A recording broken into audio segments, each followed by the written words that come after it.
It was late November, and the early winter chill had settled into the air. The streets of my quiet suburban neighborhood were dusted with frost, and the city was beginning to prepare for the holiday season. I was 17 years old, a high school senior juggling school, work, and the overwhelming anxiety of impending adulthood. Little did I know, a series of events was about to unfold that would haunt me for years to come. It started innocently enough. One night, after finishing a grueling shift at the local diner, I came home, tossed my bag in the corner of my room, and collapsed onto my bed. My family had gone out for the evening, leaving the house eerily silent.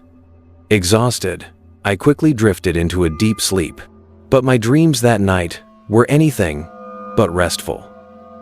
I found myself running through an unfamiliar cityscape, the towering buildings casting long, menacing shadows. The air was thick, almost suffocating, and the only sound was the echo of my footsteps on the empty streets. I wasn't alone. A tall figure dressed in a black trench coat and a top hat was following me.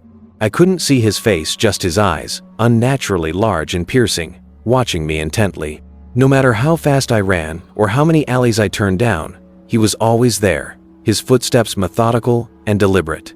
Panic clawed at my chest as I realized he was getting closer. Just as he reached out a hand toward me, I woke up, gasping for air. My room was dark, but the dream lingered, leaving me with a deep sense of unease. Over the next few weeks, the dreams became more frequent and vivid.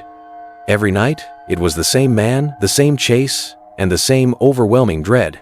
Each time, I would wake up drenched in sweat, my heart racing. My family noticed the dark circles under my eyes and my growing irritability, but I couldn't bring myself to tell them what was happening. How could I explain that a man from my dreams was slowly consuming my reality? One night, as the first snow of the season began to fall, the dream took a darker turn. This time, I wasn't running. I was in my own house, walking through the dimly lit halls. Everything was quiet, too quiet. I could feel his presence before I saw him. The man in the top hat stood at the end of the hallway, his silhouette illuminated by the faint glow of the streetlight outside. He didn't move. He just stood there, watching. "What do you want?" I shouted, my voice trembling, but he didn't respond. Slowly, he lifted a hand and pointed toward my bedroom door. My heart pounded as I turned to look, only to see the door swing open on its own. Inside, the room was empty except for a mirror propped against the far wall. As I stepped closer, my reflection warped and twisted until it wasn't me staring back anymore, it was him. I woke up screaming, my voice echoing in the stillness of the night. For the first time, the line between dream and reality felt blurred. My bedroom door was ajar, even though I was sure I had closed it before going to bed. A chill ran down my spine as I noticed something on the floor, a faint set of wet footprints leading from the door to my bed. From that point on, the man in the top hat wasn't confined to my dreams. I began to sense him during the day, a fleeting shadow in my peripheral vision, a faint whisper when I was alone. I couldn't escape him, and it was driving me to the brink of madness. Desperate for answers, I turned to the internet. Late at night, I would sit in the glow of my computer screen, searching for anything that might explain what was happening. That's when I stumbled upon a forum dedicated to paranormal experiences. Skeptical but desperate, I posted my story, detailing the dreams and the strange occurrences that followed. The responses were varied. Some users dismissed it as stress or sleep paralysis, but others shared eerily similar stories. They called him the Hat Man, a shadowy figure that had haunted countless people across the world.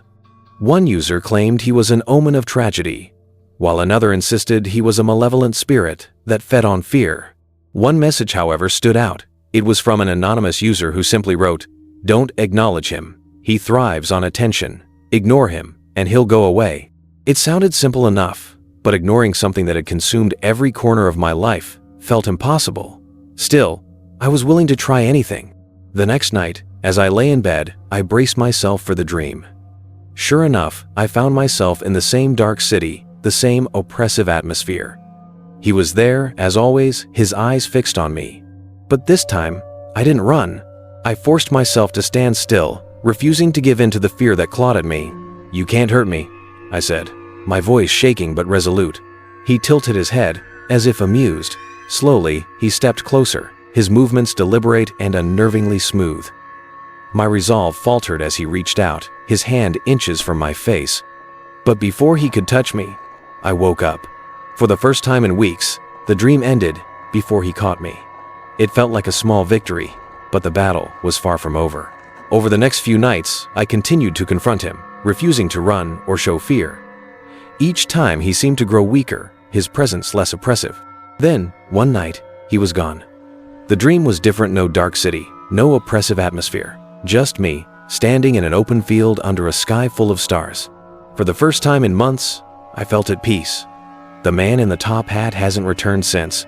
I'd like to believe that I defeated him, that I reclaimed my life from whatever dark force had taken hold. But sometimes, late at night, I catch myself glancing toward the shadows, half expecting to see those piercing eyes staring back. The fear may have faded, but the memory lingers, a chilling reminder of how thin the veil between dreams and reality can be.